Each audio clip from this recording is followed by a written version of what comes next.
आकाशे आकाशध्वनि होती है, आकाशवाणी होती है। अब मानो इस आकाशवाणी के द्वारा आकाशस्थ जो देवी देवता हैं, मानो उन्होंने भी शकुंतला को जाने की अनुमति दे दी है। एक आशीर्वादात्मक ये श्लोक है जो आकाशवाणी के द्वारा आप सुनेंगे कि मानो वृक्षों ने तो अनुमति दिया ही, कोकिलरवं शोचित्वा अनुमत गमना शकुंतला वनवास तरुबेरियम वनवास बंधुवी, इस श्लोक के द्वारा अब आकाशवाणी के द्वारा जो आकाशस्थ गंधर्व हैं, देवी हैं, देवता हैं, ऐसे ऐसे देवी देवताओं के द्वारा भी मानो उसके मार्ग मंगलमय हो, उसके ससुराल जाने का मार्ग कल्याणमय हो, शुभ हो, ऐसा एक श्लोक आकाशवाणी के द्वारा भी बोला गया। बोले रम्यांतरः कमलिनी हरिते सरोभिः, रम्यांतरः छायाद्रुमैर्नियमितार्कमयूखतापः,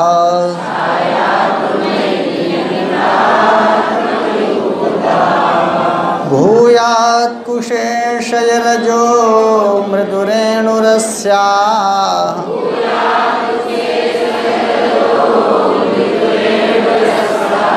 शान्तानुकूलपवनश्च शिवश्च पन्थाः,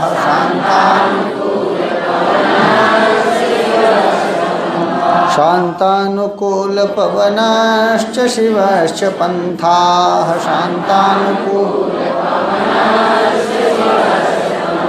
अच्छा, ये श्लोक आकाशवाणी से बोला जा रहा है, इसीलिए सर्वे सविस्मयम् आकर्णयन्ति, इसीलिए सब लोग बड़े आश्चर्यचकित होकर के सुन रहे हैं। और ये आश्चर्यजनक बात है ही, अचानक से किसी कोई जा रहा हो और उसे आकाशवाणी ऐसी सुनाई पड़े कि शांत और अनुकूल पवन वाला, शिव माने कल्याणमय, पंथा माने मार्ग। अब आकाशवाणी से ऐसी आप घर छोड़ रहे हों, आश्रम से निकल रहे हों और इतने में आकाशवाणी से आवाज़ आए कि शांत अनुकूल पवन वाला और कल्याणकारी पंथा माने मार्ग होवे, तो इस श्लोक को सुन करके, इस आशीर्वाद को सुन करके सर्वे में जैसे सारंगरव हुआ, सारद्वत हुआ, गौतमी हुए और कण्व हुए, शकुंतला हुए, अनसुया, प्रियमदा, ये सर्वे सविस्मयम, बड़े आश्चर्य के साथ इसको सुन करके सुनते हैं, आश्चर्यचकित होते हैं कि अच्छा ये कौन बोल रहा है। ठीक है, चौथी लाइन आपको ध्यान से पढ़नी चाहिए, क्या? शांत अनुकूल पवनः और शिवः, और फिर लिखा है पंथाः। पंथाः है प्रथमा का एक वचन, इसका रूप चलेगा पंथाः, पंथानौ, पंथानः। तो ये जो पंथाः बहुवचनांत जैसा लग रहा है, ये एक वचनांत है। ये कभी कभी परीक्षा में या इंटरव्यू में आपसे सवाल पूछ लेगा तो लिखेगा पंथाः, पंथानौ, पंथा।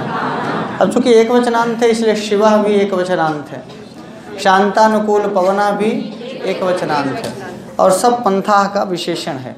दूसरी लाइन, तीसरी पंक्ति देखिए, लिखा है भूयात् माने होवे, भूयात् माने, और तीसरी पंक्ति के सबसे आखिरी में लिखा है अस्याः।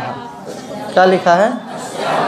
यहीं से अन्वय बनाइए, अस्याः पंथाः शिवम भूयात्, अस्याः पंथाः शिवम। यदि श्लोक की इतनी पंक्ति आपने पढ़ ली तो पूरा श्लोक अब आपसे बन जाएगा। अस्याः किसके लिए? शकुंतला के लिए।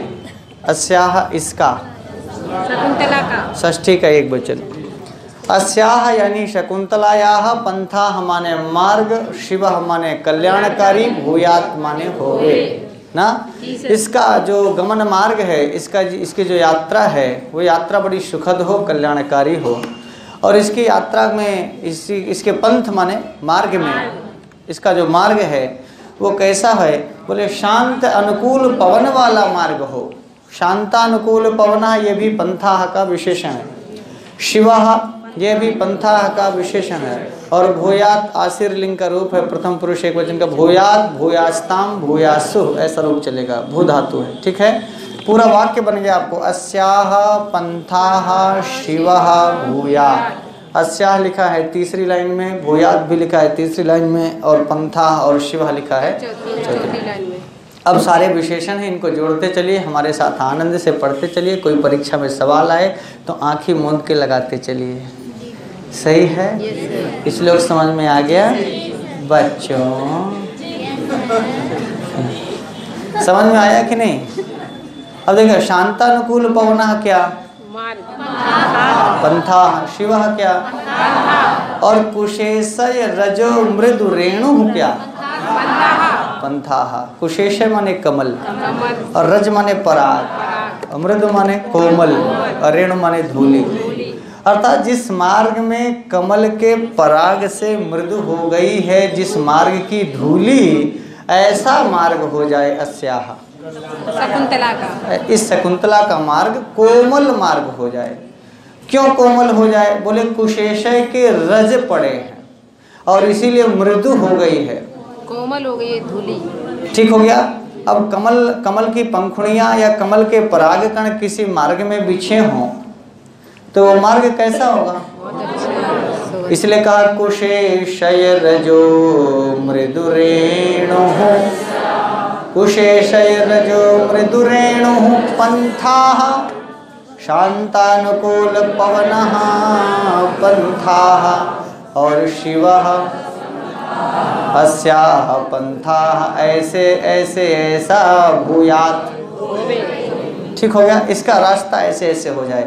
तो 3 आपने देख लिया क्या? कुशेशय रजो मृदु रेणु, शिवः और शांतानुकूल पवनः क्या? हवा बढ़िया चलनी चाहिए, शांत हवा हो, अनुकूल हवा हो। पवन माने हाँ, यदि हवा अच्छा अनुकूल चल रही हो, शांत धीरे धीरे, तो रास्ता बड़ा सुखद हो जाता है, नहीं कल्याणकारी भी हो जाता है। और यदि नीचे भी, पहले चप्पल पहन के लोग चलते नहीं थे, पहले बाटा की कंपनी थी नहीं, तो लोग बिना चप्पल चलते थे। इसीलिए कालिदास को नीचे की रेणु भी मृदु करनी पड़ी, यानी रास्ता ककरीला होता, पथरीला होता, कटीला होता, सुखद नहीं होता। इसीलिए नीचे भी कालिदास ने क्या कर दिया? बोले कमल के परागकण बिछवा दिए। बोले हाँ, वो पहले, अभी तो आजकल कोई लड़की विदा होगी तो अच्छा अच्छा चप्पल होता है, चप्पल मखमलीदार कर देते हैं ताकि वो गुलगुल रहे, रास्ता कटीला भी होगा चलेगा, चप्पल गुलगुलदार रहे। नहीं तो यदि मान लो ऐसा लिखना होता ना तो लिख देते कि कुशेशय रजो मृदु रेणु चप्पलाहा, कुछ ऐसा लिखते, चप्पल बढ़िया गुदगुद गुदगुद हो। तो मुझे लगता है कि उस ज़माने में चप्पल का प्रचलन नहीं रहा होगा ना। हाँ, आगे आइए। बोले रम्यांतरः पंथाः, रम्यांतरः रमणीय अंतर वाला है वो रास्ता। अच्छा, रम्यांतर क्यों हो गया? तो आगे लिखा कमलिनी हरितैः सरोभिः, इसीलिए रम्यांतर, इसीलिए कमलिनी हरितैः सरोभिः, इसीलिए रम्यांतरः क्या? पंथाः। इसलिए भी आपको इसलिए पढ़ना चाहिए ना कि आप ये जान पाएँ कि श्लोक में 4 लाइन लिखी भरा होती हैं। यदि कोई आदमी उसको अच्छे से समझ पाए तो उसको वहीं जाके अन्वय हो जाता है ना। अब कमलिनियाँ कहाँ खिलेंगी? सरोवर में। और जिस सरोवर में कमलिनियाँ खिली होंगी, हरित कमलिनियाँ, तो वो रमणीय अंतर वाला मार्ग नहीं हो जाएगा? तो हरितई ही क्या बोले? कमलिनी हरितई, हरित कमलिनियाँ। और कमलिनियाँ होंगी कहाँ? सरोवर में। इसलिए कमलिनी हरितई ही में भी तृतीया का बहुवचन है और सरोभी में भी तृतीया का बहुवचन है। और कमलिनी हरितई ही सरोभी से सुंदर क्या है? रम्यांतरः पंथाः, रम्यांतरः पंथाः। ये भी लाइन लग गई। अब एक लाइन और है क्या? छाया द्रुमैः, छाया, जैसे सरोभी से रम्यांतरः पंथा, वैसे छाया द्रुमैः, छाया द्रुम माने तो छाया द्रुम माने छायादार वृक्ष माने यूकेलिप्टस का पेड़ नहीं लगा है, छायादार वृक्ष लगे हैं ना। छाया द्रुमैः। अच्छा, छायादार वृक्षों से हो क्या रहा है? बोले नियमित अर्क मयूख तापः, नियमित अर्क सूर्य की किरणों का ताप। अर्क माने सूर्य की, अर्क माने सूर्य, मयूख माने किरणें, और ताप माने ताप जो है, तो अर्क मयूख तापह माने सूर्य की किरणों का ताप। सूर्य की किरणों का ताप। नियमित माने नियम रोकना, मतलब कंट्रोल कर लिया गया है ना। जी सर, नियमितम यानी कंट्रोलम, कर लिया गया शायद। बोलो हाँ। तो नियमित अर्क मयूख ताप किसके द्वारा? छाया, छाया, छायादार वृक्षों के द्वारा नियंत्रित कर दिया गया है सूर्य की किरणों के ताप को। ऐसा पंथा मार्ग ना। जी सर, कोई दिक्कत नहीं, कक्षा 11 में जाके पढ़ा लेंगे ऐसे बिल्कुल अच्छे से, बिल्कुल। बिल्कुल लड़के को समझ में आ जाएगा। ऐसा तो नहीं करोगे। रम्यांतरा है वो कमलिनिया जो है हरे भरे तालाबों से, तो मार्ग का जो है वो मध्य भाग जो है मनोहर है। और जो है घनी छाया वाला जो वृक्ष है उससे सूर्य की किरणों का ताप जो है वो दूर हो गया है। और इसका मार्ग जो है कमलों के पराग से जो है कोमल हो गया है, शांत अनुकूल वायु है और कल्याणकारी। आगे बढ़ो। ऐसा तो नहीं करेंगे, नहीं ना। बात समझ में आ गई। रम्यांतरः पंथाः शिवः पंथाः शांतानुकूल पवनः पंथाः है। छायाद्रुमैः नियमितार्कमयूख तापः क्या पंथा कुशेशे रजो मृदुरेणु क्या अस्याः पंथाः ऐसा ऐसा ऐसा ऐसा भूयात् भूयात् कर लेंगे।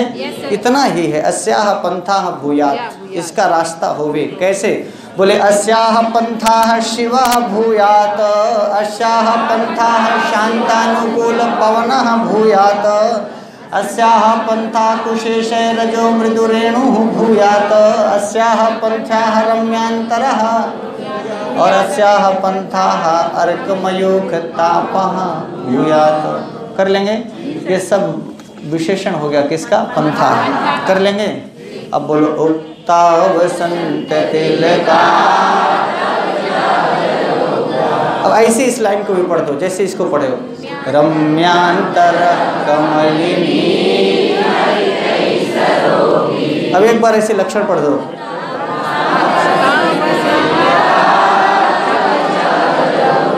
ऐसे श्लोक पढ़ दो।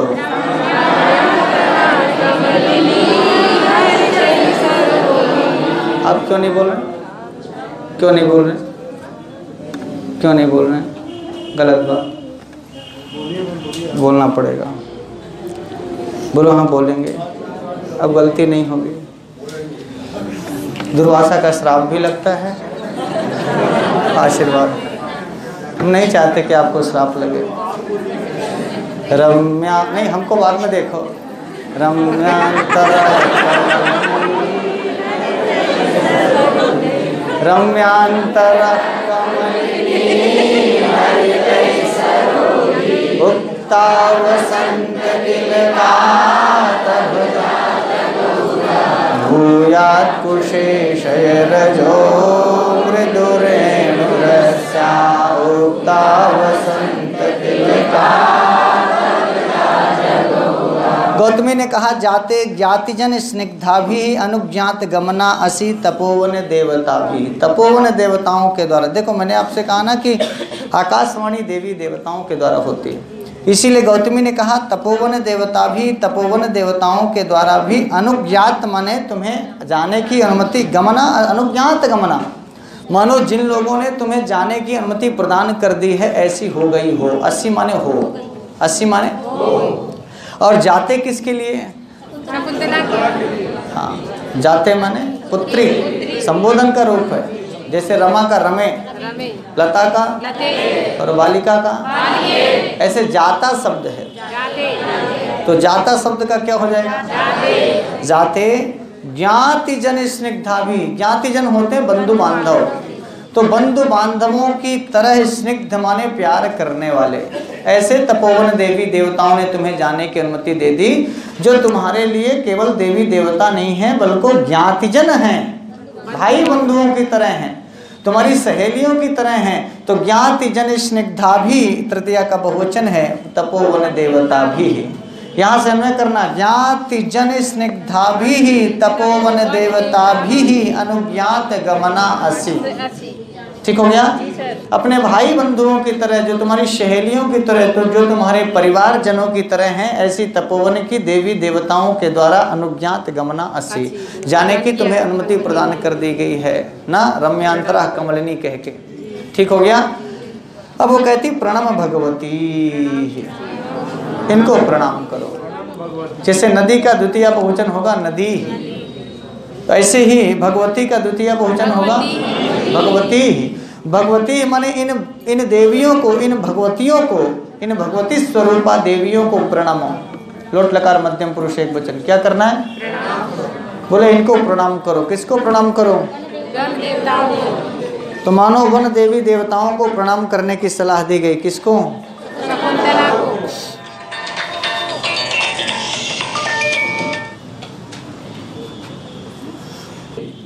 अरे वाह। भगवती का द्वितीय वचन भगवती ही, भगवती का भगवती, और नदी का नदी ही। अब मान लो भगवती का पूछ ले तो आप ये नहीं कहना आउट ऑफ सिलेबस है, विज्ञान शाकुंतल के चतुर्थ अंक में है। प्रणम भगवती ही, इन देवियों को, इन भगवतियों को, इन देवताओं को प्रणाम करो। शकुंतला सब प्रणामम परिक्रम्य, प्रणाम करके और घूमती है। जनांतिकम, और जना हाथ की ऐसी ओट करके अपनी सहेलियों से, ताकि और कोई ना सुन पाए। हला प्रियम वदे आर्यपुत्र दर्शनोत्सुकायाः अपि आश्रम पदम परित्यजन्त्याः दुःखेन मे चरणौ पुरतः प्रवर्तेते। अपनी सहेली से शकुंतला कहती है कि हला प्रियमदे, अय मेरी सहेली प्रियमदे, प्रियमदे संबोधन है। आर्यपुत्र दर्शनोत्सुकाय, आर्यपुत्र हैं हमारे पति दुष्यंत, तो बोले आर्यपुत्र की दर्शन की उत्कंठा तो है, आर्यपुत्र की दर्शन की उत्सुकता है। फिर भी अपनी आश्रम पदम परित्यजन्त्याः, इस आश्रम स्थान को, पदम स्थानम, आश्रम पदम यानी इस आश्रम स्थान को परित्यजन्त्याः, परित्याग करते हुए, दुखेन बड़े दुख के साथ, मैं माने मेरे, मैं में विभक्ति कौन है? मैं अर्थात मम, मैं अर्थात यही वैकल्पिक रूप है। और ज़्यादातर कालिदास ने ऐसे स्थानों पर वैकल्पिक रूपों का प्रयोग किया है। तो मैं चरणौ, मेरे दोनों चरण, पुरतः प्रवर्तेते, आगे बढ़ तो रहे पर दुखेन,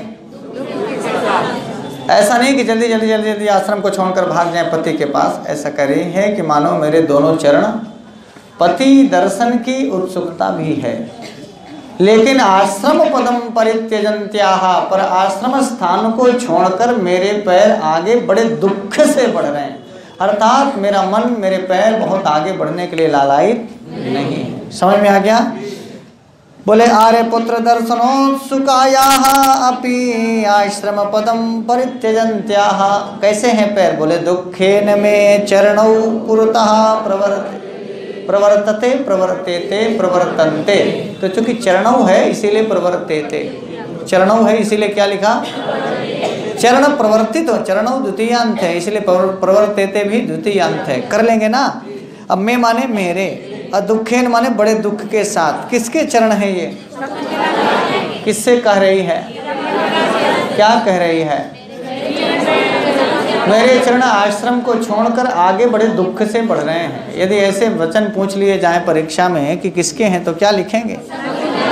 आश्रम पदम परित्यजन्त्याः दुखेन मे चरणौ पुरतः प्रवर्तेते। ऐ मेरी सखी प्रियमदे, यद्यपि मेरे अंदर पति से मिलने की उत्कंठा है तो भी। कर लेंगे। ये आपको इसलिए इन कथानकों को ठीक से पढ़ना है। पढ़ना क्या मतलब? कहानी सुने रहना। ये ना लिख दे कि अनसुईया कह रही है। अरे अनसुईया आश्रम कहाँ छोड़ रही है बे? अनसुईया आश्रम छोड़ नहीं रही है, प्रेमदा आश्रम छोड़ नहीं रही है। इसलिए जब वो आश्रम छोड़ने की बात हो रही है तो शकुंतला के लिए ही होगा। तो कुछ चीज़ें कॉमन सेंस के आधार पर आपको बनी रहनी चाहिए। तो सेंटेंस खुद बोलता है कि मुझे किसने कहा है ना। यदि आपके दिमाग में कैरेक्टर बैठा है, कोई चरित्र बैठा है, जिस नाटक को आप पढ़ रहे हो, तो तो फिर जैसे नहीं पहले कहानी हो जाती थी कि भाई एक नेवरा मिला, फिर एक सांप मिला, सांप ने कहा ये नेवरा भाई हमको जाने दो, नेवरा ने कहा नहीं थोड़ा खाने दो, बोला कि नहीं लौट के आएंगे फिर खाएंगे, तो बोला नहीं नहीं एक बार जाने दो। तो फिर आपसे इस कहानी में ना, फिर कहानी सुनाने के बाद कोई पूछे कि रास्ते में नेवरा को किसने कौन मिला, तो आप कहोगे सांप मिला। तो सांप ने नेवरे से क्या कहा, कहे सांप भाई मुझको जाने दो। ये सवाल है। यदि आप इसको इसी तरह की कहानी की तरह पढ़ते हैं कि प्रेमदा है, अनसुईया है, शकुंतला है, विदा हो रही है, अनसुईया ने प्रेमदा से शकुंतला ने कहा कि ये सखी पति से मिलने की तो बड़ी लालसा है, लेकिन मेरे चरण इस आश्रम को छोड़कर बड़े कष्ट से आगे बढ़ रहे हैं। तो फिर ये सेंटेंस आपके दिमाग में ये कहानी का हिस्सा है, और ये सेंटेंस संस्कृत का और हिंदी का दोनों आपके दिमाग में ऐसे बैठा रहे कि ताकि जब परीक्षा में कुछ पूछा जाए कि किसके चरण आश्रम को छोड़ते हुए बड़े कष्ट से बढ़ रहे हैं, तो 4 विकल्प दिया रहेगा, शकुंतला, अनसुईया, प्रेमदा, गौतमी। तो फिर ऐसा नहीं केकर गौतमी की तरह हो, हाँ गौतमी क्या नहीं, प्रियमदा क्या है, देखे नहीं हमें लिखा रहा कि हला प्रियमवदे, हाँ हाँ हाँ प्रियमदा क्या है, प्रियमदा लिखा रहा हो, माँ भुला कह रहे हैं। समझ में आया? यदि आप संस्कृत को संस्कृत की तरह पढ़ोगे तो कभी बनेगा ही नहीं। बोलिए हाँ, ये नाटक है, दिस इज पिक्चर। फिल्म की 3 घंटा की स्टोरी आप देख लेते हो, पूरा जान जाते हो कौन हीरोइन रही, कौन हीरो रहा, फिर हीरो का कहीं, फिर हीरोइन का कहीं। यही हीरो हीरोइन तो इधर भी है भाई, इसलिए इसको हीरो हीरोइन की तरह पढ़ो। किसी ने एक बार हमारे ग्रुप में लिखा था, पढ़ाता बहुत अच्छा है वो मास्टर, लेकिन बीच में बे बोलता है, इसीलिए हम उसका वीडियो नहीं देखते हैं। मास्टर हो के बे नहीं बोलना चाहिए, तो जब मास्टर हो तब ना बे न बोले। दिक्कत यही कि मास्टर है ही नहीं। तो ठीक है, मैं ध्यान रखूँगा कि बे ना बोलूँ, लेकिन जितनी बार ध्यान रखूँगा उतना ज़्यादा बे बोलूँगा बे। ठीक है, वही किसी की भाषा है, आगे आना। यहाँ तक कर लेंगे। अब प्रेमदा ने जवाब दिया, न केवलम तपोवन विरह कातरा सखी एव, न केवलम तपोवन विरह कातरा, केवल ना केवलम, ओनली फॉर यू विरह कातरा ऐसा नहीं है। आई एम विरह कातरा, मैं भी विरहिणी हूँ। तुम हमसे दूर जा रही हो, हमें दुख नहीं है क्या? भाई कोई सहेली जा रही है तो सहेली बहुत रोती है, तो क्या सहेली के साथ वाली नहीं रोती हैं? दोनों को न विरह हो रहा है। तो इसने कहा आश्रम पद को छोड़ते हुए मेरे पैर बड़े दुख से आगे बढ़ रहे हैं। प्रेमदा ने कहा न केवलम तपोवन विरह कातरा सखी है, वो तपोवन से तुम्हारा विरह हो रहा है तो तुम बड़ी दुखी हो। कातर माने बड़ी दीनहीन हो, दुखी हो। केवल सखी एवं दुखी ना, केवल तुम ही दुखी नहीं हो। त्वया उपस्थित वियोगस्य, तुम्हारे द्वारा जो वियोग उपस्थित किया गया है, तुम्हारे द्वारा इसलिए उपस्थित किया गया कि बाकी तो सब तपोवने में है, केवल तुम ही जाग रही हो, इसीलिए पूरे तपोवन को विरह का क्षण कौन ले आया? तुम ले आई। तो बोले त्वया उपस्थित वियोगस्य तपोवनस्य अपि, तपोवन की भी तावत सम अवस्था दृश्यते, उसी तरह की अवस्था। तपोवन की भी वही अवस्था है जो तुम्हारी अवस्था है। यानी जितना तुम दुखी हो उतना ही तपोवन का हर व्यक्ति दुखी है, चाहे वो लताएं हों, चाहे मृग हों, चाहे पक्षी हों, चाहे सहेलियां हों, चाहे कोई ऋषि हो, महर्षि हो, सारे लोग। क्योंकि तुम जा रही हो तो तपोवन से दूर जाने का कष्ट तुमको है, तो तुम तपोवन से दूर जा रही हो तो तुम्हारे दूर जाने का कष्ट तपोवन के भी प्रत्येक व्यक्ति को है। सम अवस्था समझ आ गया? दोनों और समान अवस्था है। विरह की अवस्था तुम्हारे अंदर भी और विरह की अवस्था, हाँ क्यों साहब भाई आप यहाँ आते हैं तो केवल आप भर को थोड़ी याद आती है, दोनों तरफ आग लगती है। यही बात यहाँ दोनों तरफ आग लगी। सम अवस्था क्या लिखा?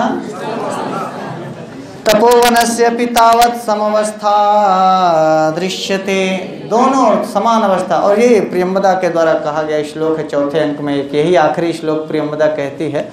तो आप देख लीजिए प्रियंवदा ने कहा क्या? उद्गलित दर्भ कमला मृग्या, उद्गलित दर्भ कमला परित्यक्त नर्तना मयूरा, परित्यक्त नर्तना अपसृत पांडुपत्रा, अपसृत मुंचन्त्यस्रोणीवलता, मुंचन्त्यस्रोणीवलता। उद्गलित दर्भ कमला, उद्गलित माने उगलना, उद्गलित माने कवल माने कौल, और मृगी मृग्यो मृग्या, मृगी मृग्यो जैसे नदी नद्यो नद्या, ऐसी मृगी मृग्यो मृग्या बहुवचनांत रूप है। बोले मृग्या मृगियों ने उद्गलित उगल दिया है, कमलाह क्यों? शकुंतला जा रही है तुम्हारे वियोग में। वियोगी आदमी बहुत ठूंसता नहीं है, भकर भकर खाता नहीं है, वियोग में उसका खाना बंद हो जाता है। वियोगी पुरुष कोई बैठे होंगे, गृहिणी स्त्रियां कोई बैठी होंगी तो मेरा सपोर्ट करेंगे साहब। यदि सचमुच वियोग हुआ है तो सबसे पहले खाना ही छूटता है ना। वाह मनोज जी, कम से कम आपने कहा तो सही। इसीलिए कालिदास ने पहली लाइन लिखी, क्या हुआ? बोले विरह।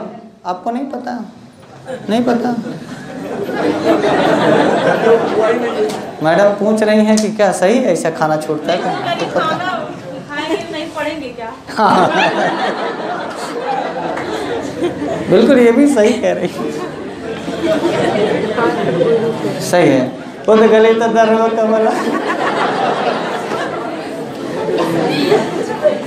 हाँ सही है। कितना भी वियोग हम खाएंगे नहीं और पढ़ेंगे कैसे? लागे इसे वियोग में आ गई जो खाना छोड़ा हुआ मैं। उद्गलित उगल दिया है कवलाह, कौन किन्होंने?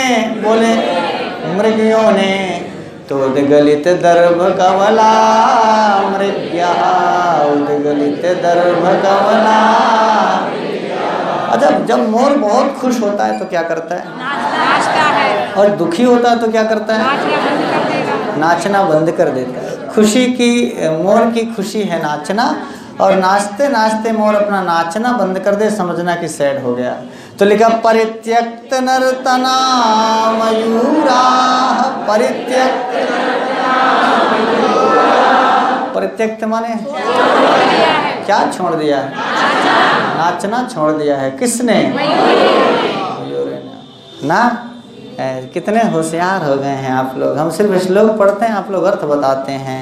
अब बाहर जाके यही कहना क्या, संस्कृत गंगा में तो अर्थ हम लोग बताते हैं, सर सिर्फ पूछते हैं। सर्वभूषण तो सिर्फ सवाल करता है, बाकी सब बच्चे बोलते हैं। अगर यही स्थिति हो जाए तो समझना आप पास हो जाओगे। जब सवाल कोई और पूछे और जवाब आपकी ओर से आने लग जाए तो समझना कि तैयारी अच्छी है। क्योंकि परीक्षा में भी सवाल पूछने वाला कोई और जवाब देने वाला कोई और होगा। और जिस किसी भी पढ़ाई इंस्टीट्यूट में यदि लगातार मास्टर ही जवाब दे रहा है, समझना कि बच्चे बहुत कमजोर हैं। बोलो हाँ या ना। और जहाँ कहीं भी आप सवाल सुन के जवाब देने लग जाएं तो समझना तैयारी अच्छी है। बोलो हाँ या ना। तो अब सवाल पूछ लेगा कि नाचना किसने छोड़ दिया? अरे बोले ये क्या पूछ रहे हो, कोई कठिन सवाल पूछो, ये क्या सवाल है? नहीं पूछ लेगा उद्गलित दर्भ कमला मृग्या किसका कथन है? बहुत सरल सवाल पूछ लिया था। परित्यक्त नर्तना वाला श्लोक दे दिया था, पूछा कौन कहा है। पूछ लेगा किस अंक का है, किस ग्रंथ का है, किस कवि ने कहा है, किस पात्र का कथन है, किसके गम में मृगियों ने खाना छोड़ा। जाम सब तो बनता है, तुमसे क्या पूछेगा। बोले परित्यक्त